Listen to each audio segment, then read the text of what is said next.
Hello everybody, welcome to another Iceberg. This one has been requested. This is one I've actually wanted to do for a while because I find these fascinating.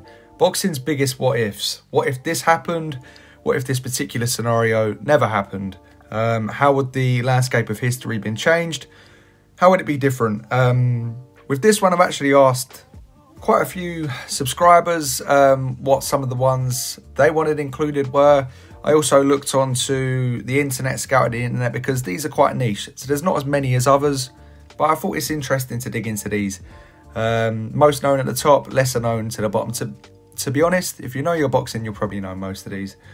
As I say, they're quite niche, so it's hard to find loads of these, but we'll start with the top.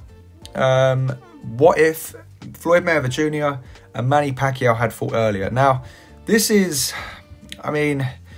one of the biggest, I wouldn't say tragedies because we actually saw the fight, but it's just one of those biggest fights that fell through that should have happened a lot earlier. This would be like Roberto Duran and Sugar Ray Leonard not fighting until their third fight. You know, they had their first two fights, which are all-time classics. They won one each, so both men suffered a defeat, and it ultimately enhanced their legacy doing this. With Floyd and Manny, we never saw that fight when they were at their absolute peak. Mayweather was in his late 30s. Manny was 36, I believe. Yeah, so, you know, no one remembers that Duran-Leonard third fight, but they remember the first two. And I think both Mayweather and Pacquiao were absolute superstars, all-time greats. Without a doubt, the two best fighters of the 21st century. Yeah, this felt like a big blunder, this one not happening. It was, undeniably. Not financially. They both ended up making a hell of a lot of money with the old Bob Arum marinating of the fight. But yeah, I think as boxing fans, to see a prime Floyd, I think Floyd around this time was, if we say sort of 2008, 2009, 2010, I think he was actually retired for a while during this. But he was on absolute fire in his early 30s, stopping the likes of Ricky Hatton, schooling Juan Manuel Marquez, and Pacquiao was just on an absolute tear up. I think with aging, I think they both aged well. Let's not beat around the bush. Manny's longevity is incredible, but Manny worked in spurts a lot more as he got older, whereas back in the day he could just maintain that freakish intensity for a lot longer. So that would have been interesting to see. Maybe it would have been different. Maybe it would have been different. Maybe it would have been the same. But I think having two all-time greats at the same weight in their peak, not fighting when they're at their absolute peak, is just a shame for boxing. Moving on to the greatest heavyweight of all time, Muhammad Ali. What would have happened if he wasn't banned? Ali was in his absolute peak in the late 60s. It was just coming off of some of his greatest performances. The Cleveland Williams performance was around those years, and many consider it to be the greatest performance in boxing history, a three-round masterclass. He was obviously undefeated in his prime, but upon refusing to fight in the Vietnam War when he was drafted, he was banned from March 1967 to October 1970, from the age of 25 to 28, 26, 27, and half between the other 2 years. He never boxed, which is, again, another tragedy. Obviously, with what ifs, they usually do revolve around tragedies. Well, not that this is a tragedy, there's some worse ones than this, but for boxing fans not to see Ali at his absolute peak around 26, 27, 28, yeah, it's a real shame. Obviously he came back and he fought, I think he was still lineal champion off the top of my head, but he came back, he came back against some killers. After a 3-year layoff, he boxed Jerry Quarry and Oscar Bonavena back to back, and then went straight into the Joe Frazier fight at 29. But yeah, how much longer would he have ruled the division? Would he have stayed undefeated until Frazier came about? What were some of the masterclasses we missed in those years? Yeah, one of the biggest shames in boxing. Right, now we're getting on to the biggest what if of all time category, really. Salvador Sanchez dying at the age of 23. Salvador Sanchez was on the path to GOAT level status, in my opinion. He was only 23 years old, but he'd stopped Zuma Nelson, a Hall of Famer, in the 15th round in his final fight. He'd beaten Pat Caldwell, stopped Wilfredo Gomez in a world title fight, the greatest Puerto Rican of all time, in my opinion. Beat Juan Laporte over 15 rounds, stopped Danny Lopez twice, another Hall of Famer, for the titles, and beat Ruben Castillo. He'd been champion for from 1980 to 1982. I think he made around 9 title defences off the top of my head. But sadly passed away in a sudden car accident at 23 years of age.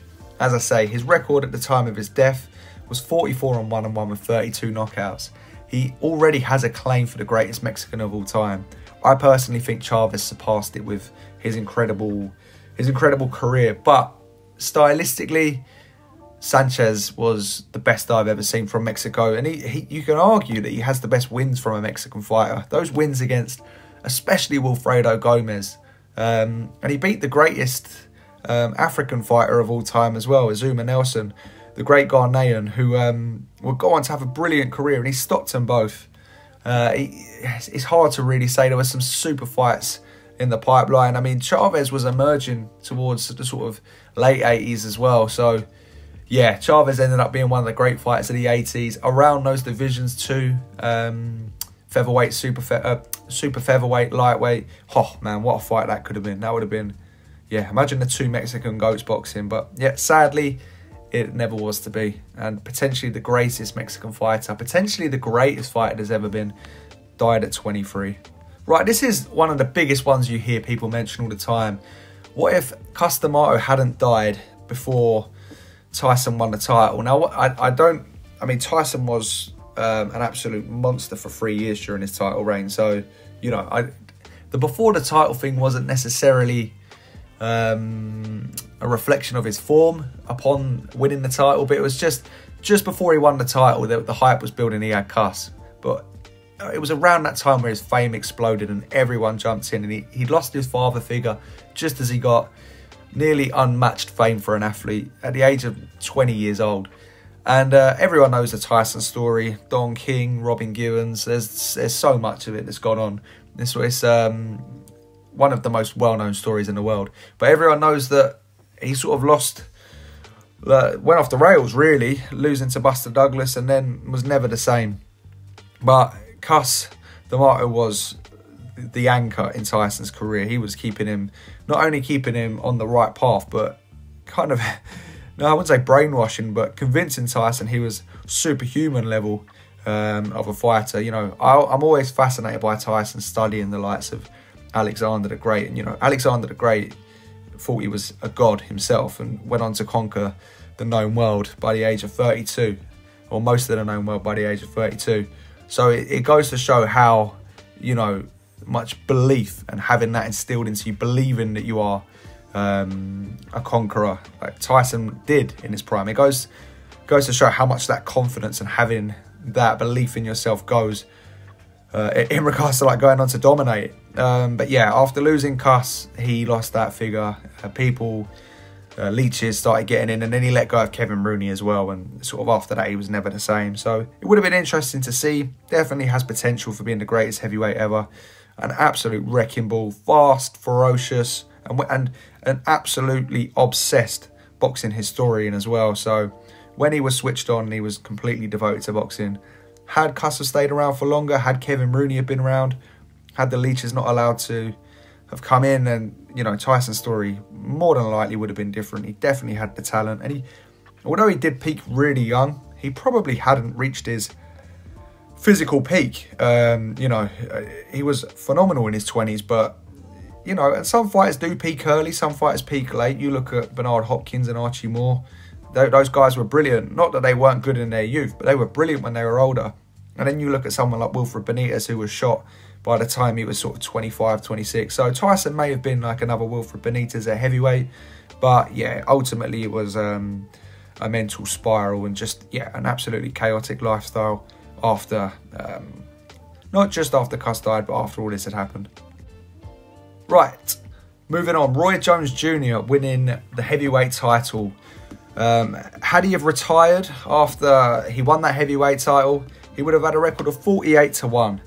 Basically, really, he did have one defeat. It was a disqualification that he instantly avenged with a first-round knockout. Basically, he would have mimicked Marciano's dominance over 49 fights. He did go on to beat Antonio Tarver in a really close, somewhat controversial fight.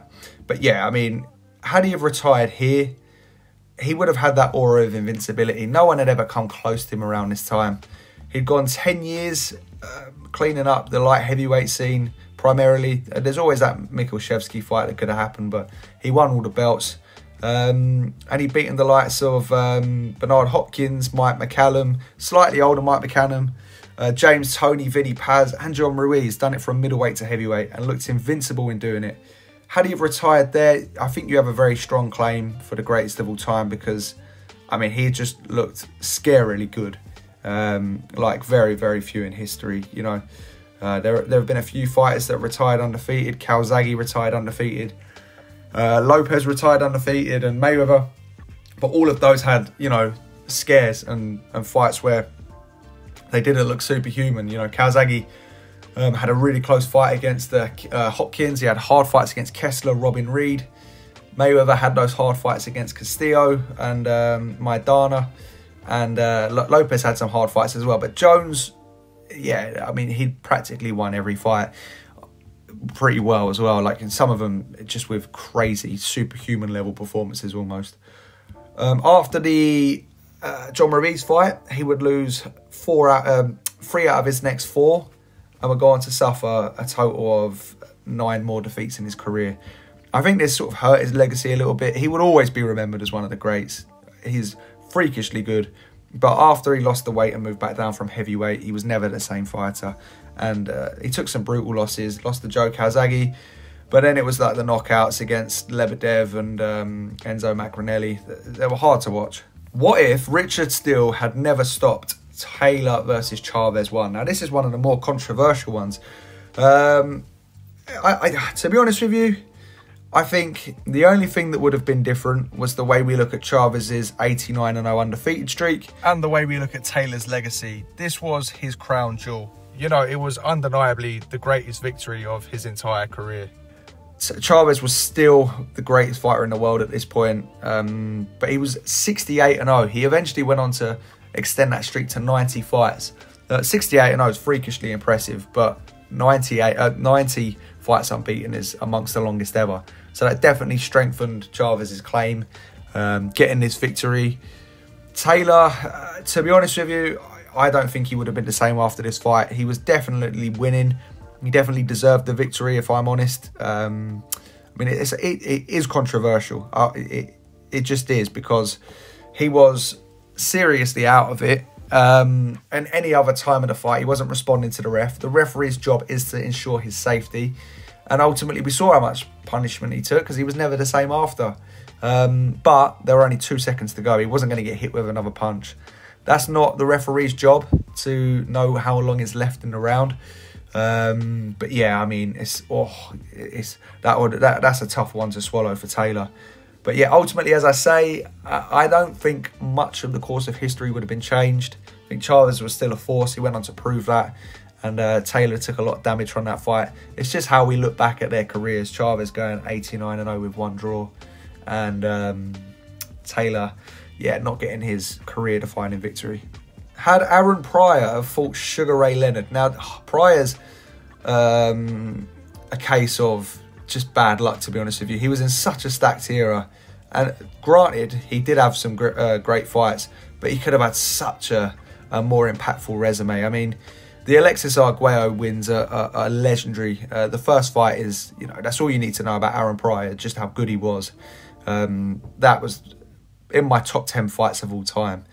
From the first round to the 14th, it was just phenomenal. He also stopped Antonio Cervantes, as well as stopping Alfonso Fraser. He was completely relentless. The fight with Sugar Ray Leonard, it was scheduled to take place in 1982. That is the same year he boxed Alexis Arguello, so he did have that all-time great fight. But Leonard was a much bigger star commercially than Arguello. So that would have catapulted Pryor's popularity. The fight didn't happen, as far as I'm aware. It was supposed to happen. Leonard had a title defence, and he had to retire. Well, he had to have surgery due to a retinal damage in his eye. So, yeah, it would have been one of those great fights. I don't know who would have won it. I mean, I would never put anyone over a prime Sugar Ray Leonard. You know, the only one that ever beat him was Roberto Duran, who's probably top 5 all time. But Pryor was freakishly good, especially in his prime, where, you know, from he was basically undefeated. He suffered that one sort of shock loss 2 years after he went 36-0. Right, had history have been kinder to Gennady Triple G Golovkin. Now, anyone who knows me knows I'm the biggest Triple G fanboy ever. Watched that guy's career with a microscope. So yeah, this is one I feel quite strongly about, because he was undeniably the most avoided fighter in the world. One of the most avoided fighters I've ever seen in modern boxing. People in boxing knew whispers of him, but people that really knew boxing knew that amateur pedigree he had as well. 345-5, he'd beat Darrell in the amateurs, Andy Lee, Daniel Gill, knocked out Lucien Bute. So yeah, the champions around the time knew who he was. It's not necessarily, you'll hear people say, yeah, but Andre Ward offered to fight him, and you know, people offered to fight him later on, but nah, this was when he was slightly known. Before that, no one wanted anything to do with him, especially at middleweight. And Triple G looked to stamp his claim as a middleweight great, like Hagler and like Monzon. And there were the fights for him to be made. I've heard people make the arguments that, oh yeah, but there was no one on his level to fight him. There were. Dmitry Pirog was around. That one was going to happen, but Pirog had to retire due to a back injury, which is on this list. There was Sergio Martinez, who's a Hall of Famer, one of the greats. There was Peter Quillen, who was a very, very top world champion at the time. Miguel Cotto had the title. Canelo was around. There were fights to be made. Felix Stern was around. Had Golovkin have cleared out that era, which is when he was in his peak, and then got the Canelo fights. It doesn't matter if he still lost that first fight, drew that first fight to Canelo. He would have had such a stronger resume that he deserved, and that his skill level deserves a resume like that, especially if the guys are around. It's a real shame that he never got those fights. He did start fighting the top fighters, you know, and credit to Andy Lee, who signed to fight him. That fight never happened. I believe Golovkin's father passed away in the build-up to that fight, I believe. So that fight never happened, but Andy Lee signed to fight him. David Lemieux signed to fight him, and that fight happened. Danny Jacobs signed to fight him, and yeah, you know, there were a few sort of as he began to slow down. But in his peak, no one wanted it with Golovkin, and yeah, had he have won those fights, and let's just say, hypothetically speaking, he had got the decision in the first fight, the most fill he deserved, I think he has an all-time great resume if those fights had happened. But, you know, it's the reason it's a what if, because it didn't happen. Right, now we begin to move down. Ike Ibeabuchi, man, the president. He's actually, I don't know if he's already returned to the ring. I'm just going to look at it on my phone now. But I know he has a return set at 51. Which, yeah, that's crazy. But, yeah, the Nigerian heavyweight was an absolute beast. All you have to do is watch his fight against David Tua. Yeah, one of the best heavyweight fights you'll ever see. He also knocked out Chris Bird, who was a future heavyweight champion, and went 20-0. But yeah, his career was just off the rails. You know, there was lots of horrible stuff that he'd done outside. Some stuff I can't mention because of the YouTube censorship. But you know, he'd kidnapped someone. I believe it was his ex-girlfriend's kid, and crashed the car. He'd go into barbershops and get his hair cut and just walk out without paying. Yeah, I love the story where he would refuse to walk out to the ring until he got a Snickers, and then he walked out to the ring and he won. But he had a record of 20-0 with 15 knockouts, an absolute monster in that 90s, early 2000s heavyweight division. But yeah, from 1999 he never boxed again, and was in prison, and yeah, lots of crazy stuff. But definitely one of boxing's biggest what ifs. Right, had the Klitschko brothers had boxed each other? They obviously didn't. That's completely understandable. They're brothers. I mean, I wouldn't want to fight my brother. Yeah, but had they have, who would have won? Two of the most dominant heavyweights of their era of all time, in Vladimir's case. Vitali had a few years out and retired for a few years, but yeah, he was an absolute monster. Who would have won, hypothetically speaking? I think Vitali was always the more vicious of the two, the tougher of the two. It's hard to say because I've never been hit by either of them, but when you watch Vladimir's right hand, I mean, that was a monster shot. But yeah, it would have been a fun fight, and the heavyweight division was pretty stale when these two were ruling. Although they were both great fighters, there's no way they ever would have boxed each other. I would never endorse brothers boxing each other. But it would have been interesting to see. Personally, I feel like Vitali's toughness, his power, and his relentless pressure would have won. But it would have been a great fight.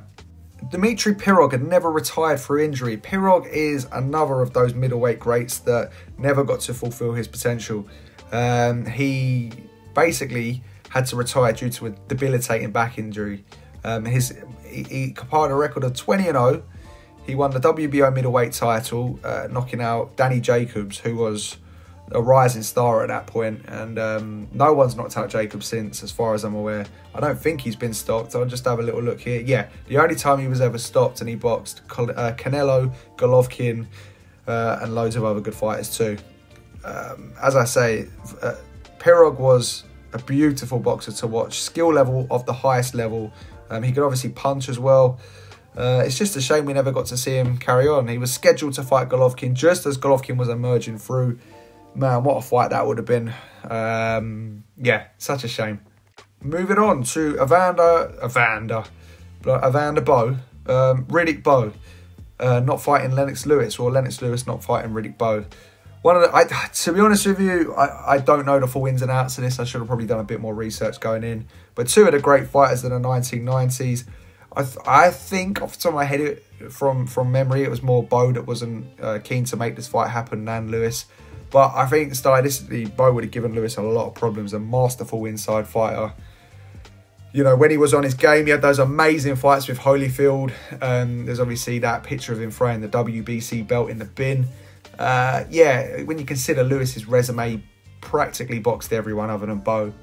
So yeah, it would have been interesting to see how that would have changed the landscape of 90s heavyweight boxing. Edwin Valero. Oh man, what a vicious man this guy was. Edwin Valero was a Venezuelan puncher, scored 18 first round knockouts in a row, ended up retiring with a record of 27-0 with 27 knockouts. He didn't have that many fights against top tier quality. I remember he stopped Antonio DeMarco in his last fight, but it was more the hype around this man and the stuff we've seen in the gym, and the 27 knockouts out of 27 fights, I'll say. But yeah, I mean, he was touted for such big things. He won the WBC lightweight title and retained it twice, and he was on par to maybe be one of the great fighters of this era. He had excellent balance, a brilliant boxing brain, utterly relentless. In his fights, he looked wild, but when you watched him spar, he was just so precise. He broke Eric Morales' nose in sparring, beat up a load of all-time greats in sparring, and was due to fight Manny Pacquiao. That was going to be scheduled. But yeah, I mean, anyone that knows the Valero tale knows how grim it is. A violent man outside the ring. He had a motorbike accident early in his life, which they think may have caused severe head trauma. Valero ultimately ended up killing his wife and then dying himself, taking his own life at the age of 28. So, yeah, I mean, it's an absolutely tragic and horrendous story. Yeah. Anyway, moving on to the next one. Canelo hadn't got decisions in close fights. This one was suggested to me. And I sort of thought, well, it's interesting. I mean, you know, there's so many fighters that you can say this about, but there are a few cases with Canelo where he may have got favourable decisions. He's obviously the star of the sport. To be honest with you, the ones in question, Gennady Golovkin won, Austin Trout and Erislandy Lara. Those are the three in question here. There was that CJ Ross draw against Mayweather, which was just a piss take. But yeah, I mean, look, I've watched those fights and I've had Canelo winning the Trout fight. I've had Canelo winning the Lara fight. I think his body work was very effective. Well, not very effective, but I think it was effective enough to win in the fight. Although both of those were close. And I'll be honest, I don't think he beat Triple G. I think that took Triple G's crown jewel out. I think people say the second fight, and again, Triple G could have won that off that phenomenal jab. But you can give Canelo that fight. So yeah, I mean, had he have not got those decisions, how would his career have spanned? You're looking at potentially 5 defeats, which, considering the amount of top fighters he's fought, I mean, I don't think it really makes that much of a difference. I think he has a lot of super fans and a lot of haters. I'm neither here nor there, really. I just respect what he's done. I think he's brilliant as a fighter.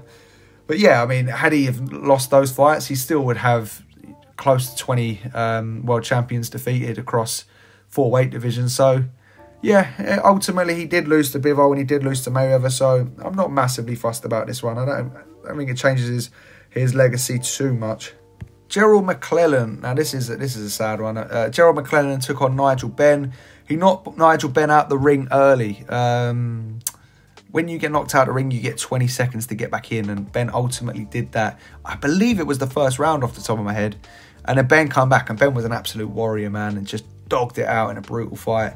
And McClellan ultimately got stopped, but was suffering severely with some kind of trauma, some kind of brain trauma. And he was ultimately seriously injured in that fight. Today he's in a very bad way.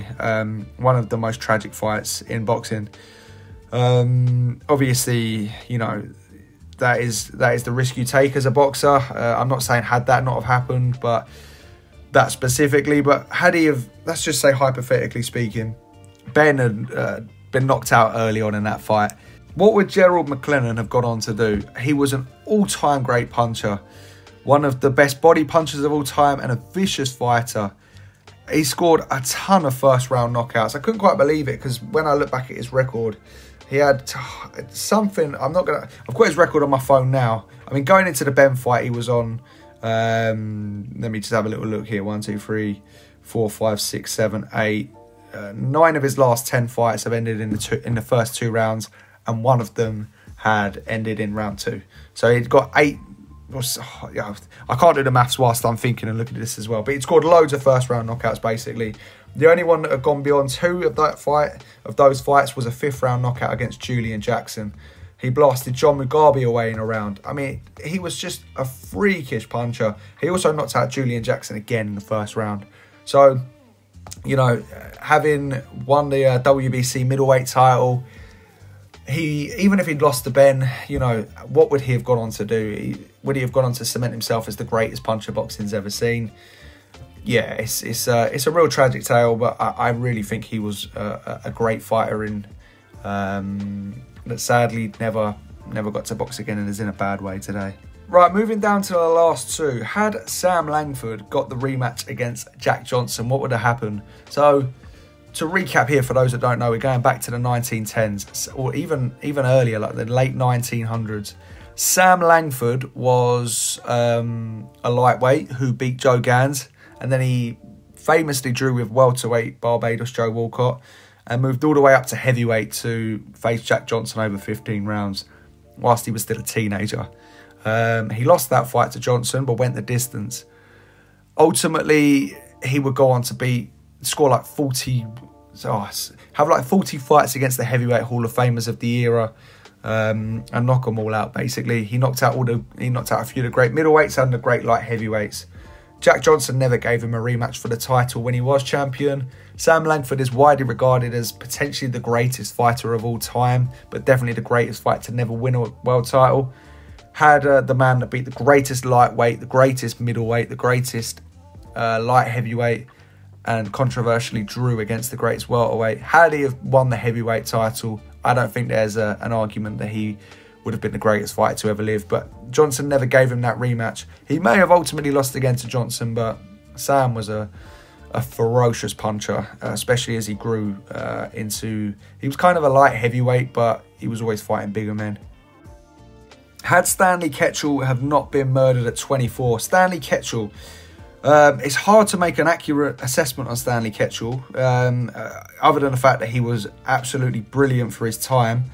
The footage we have of him, he doesn't look very good, I'm going to be honest. It's one of his more rugged fights, but he was obviously a great fighter. Nat Fleischer, who famously founded the Ring magazine, died in the 70s, said that Stanley Ketchel was the greatest middleweight the world had ever seen. And that was after Sugar Ray Robinson had been around and guys like Marcel Cerdan and Carmen Basilio. So that's some praise. Ketchel was a bloodthirsty savage in the ring. He ended up scoring 46 knockouts across 51 wins.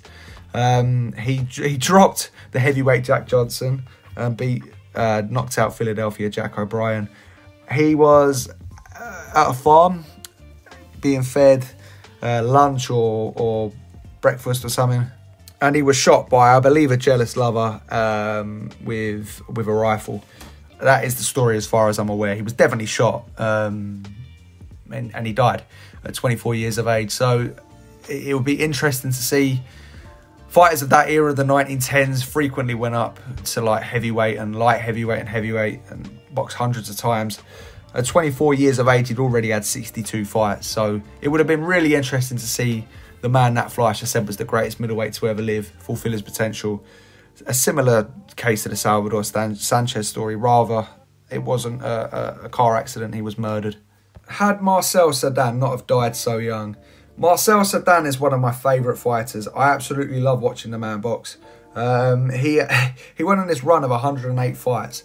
His first 108 fights where he only ever lost twice because he just kept hitting him below the belt. So they disqualified him. He scored over 60 knockouts in that run and basically went undefeated across his first 108 fights. In one of those losses, I think he dropped the fella like 5 or 6 times or something ridiculous. But yeah, after that, he lost to Cyril Delanoy for the European title, suffered his first legitimate defeat, instantly avenged it before knocking out the all-time great Tony Zale in brutal fashion for the middleweight titles. That was in 1948. The following year, he lost the title to Jake LaMotta. LaMotta had thrown him on the floor and dislocated his shoulder in the first round. So yeah, he really legitimately had one loss where he lost that fight. The LaMotta one was because of the shoulder dislocation, and LaMotta's a great fighter as well, let's not forget that. But they had a rematch set. Cerdan was travelling to meet his the lover he was having an affair with, I believe, Edith Piaf, a very famous singer, and he died in a plane crash in his, I believe, off the top of my head, if I have a look, he was 33 years of age. He hadn't been able to fight for the title either because the war years had kept the title unavailable to fight. So he had a lot of bad luck in his career. Finally got the title and died the year after. But the big what if here is Cerdan is widely regarded as the greatest middleweight champion that you just don't know. A brilliant fighter, amazing balance, a proper solid middleweight. Sugar Ray Robinson obviously has that iconic status at middleweight, but what people that don't really know their history don't know that he was beaten quite a lot at middleweight. You know, he was a 5-time middleweight champion, which means ultimately he lost the title multiple times. He obviously regained it, which is a testament to his greatness. But yeah, Cerdan around that time, Robinson lost to the likes of Basilio, who, though he was great, was a lot smaller than Cerdan. So it would have been interesting to see how Cerdan's career would have panned out. I would definitely recommend watching his highlights. An absolutely phenomenal fighter, devastating to watch. And going to the 70s, to Ali versus Frazier. Frazier's corner had not thrown in the towel. This is one of those major sliding doors moments because Ali and Frazier, they just slugged it out for 14 rounds in the most brutal heavyweight fight ever seen. It was in the Philippines, the Thriller in Manila, and they had gone one on one to that point. Ali was the icon, but you know, Joe Frazier was his kryptonite to a certain degree. Ultimately, with history, Ali won that fight, and he was remembered much more globally than Frazier was. But heading into that 15th round, both men were done. Frazier was already blind in one eye and the other was closed. Eddie Futch was in his corner, and Ali said to Angelo Dundee that, look, take the gloves off, I'm done. It's the closest to death that he'd ever come in a fight. And just before Ali was going to get pulled out the corner, Eddie Futch said, no one's going to forget what you did here, son, and pulled Joe Frazier out. And it's one of those big sliding doors moments, because if Joe Frazier had gone 2-1 against Ali in those amazing fights, history may look at him differently. Those that love boxing know that, but he's so underrated on just, you know, for your casual fans that don't really know the sport. Had he have beaten Ali twice, then I think that would have been different. But yeah, either way, two legendary fighters. Right, moving down to the last tier. Now, these ones are quite niche. They're quite old as well. Normally, you just find the niche ones are the old ones. Laszlo Papp, a Hungarian 3-time Olympic gold medalist. There are only, I think there are only 3 men to accomplish this feat, and Teofilo Stevenson, who's going to be on the next slide here, is one of them. But Laszlo Papp was the first. An amazing amateur boxer. And he had a very good pro style. He also won 2 European gold medals as well. After embarking on a top 3 all-time amateur career, he turned professional and built his way up the rankings. A really good fighter. He was signed to fight Joey Guardello, as far as I'm aware, the middleweight champion of the world. But his career was cut short. The Hungarian communist regime basically denied him an exit visa, so he was no longer able to compete as a professional. He was just on the verge of winning the middleweight title. He was already the European middleweight champion. He was undefeated across 27 fights.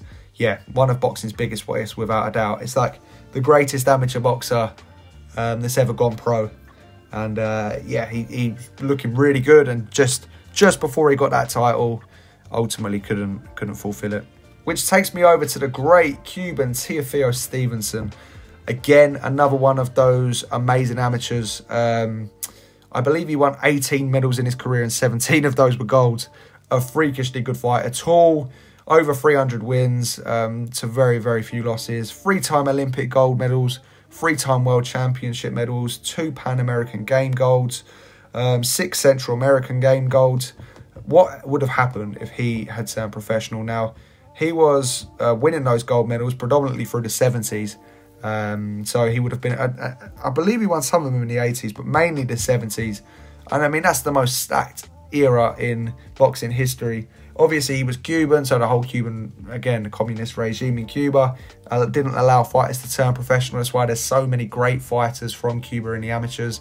You also got Felix Savon, who won 3 gold medals as well. Guillermo Rigondo, Mario Kindelan, there's loads. But what would have happened if he had fought against the likes of Muhammad Ali, Joe Frazier, George Foreman? It's one of those biggest what-ifs that, man, it would have been good to see. He could punch. He was, I mean, you don't win all those fights and all those medals if you're not one of the all-time great boxers. And he had the physical traits too. And the last one is Pancho Villa. He passed away at the age of 23 years old. He died of a tooth infection that became... The infection spread. Literally a tooth infection. He actually boxed the great Jimmy McClarnin in his final fight. Jimmy McClarnin beat 13 different Hall of Famers, which is second all time behind Harry Greb. Jimmy McClarnin's one of the greatest fighters to ever live. But by the time he was 23, Villa had already had over 100 fights. He's most well known for knocking out Jimmy Wilde to win the flyweight titles. Jimmy Wilde still... and that was in 1923, so still 101 years after that fight, is considered the greatest flyweight to ever live, and Britain's greatest fighter. Jimmy Wilde was an absolute freak of a fighter, crazy small, but packed one of the greatest punchers ever seen, 99 knockouts. Villa had beaten him. He was the flyweight champion of the world. The fight before the Jimmy McClarnin fight, he had retained those titles, and yeah, he actually boxed Jimmy McClarnin with that tooth infection. Went the distance but lost. Obviously, I mean, mate, he had an infection that was going to kill him very soon after. And yeah, he died very soon after because that infection spread. Again, so many of these what-ifs are based on tragedy, which is, you know, not a nice topic to cover. But those are my what-ifs, and I think you need to remember these legendary fighters, especially the ones that passed young and didn't get to stamp their full legacy, because they were great. And that's my list. I hope you enjoyed it. It would be interesting to see how boxing history would have panned out differently had a lot of these things not have happened or had happened. But yeah, they're just fun to go over. And, you know, imagine, I don't know, Teofilo Stevenson versus Muhammad Ali. Man, or Langford being the only man to beat both the lightweight champion and heavyweight champion of the world. These things are just crazy. So, a little bit of fun. Yeah, let me know what you think I missed in the comments and what icebergs you want to see moving forward.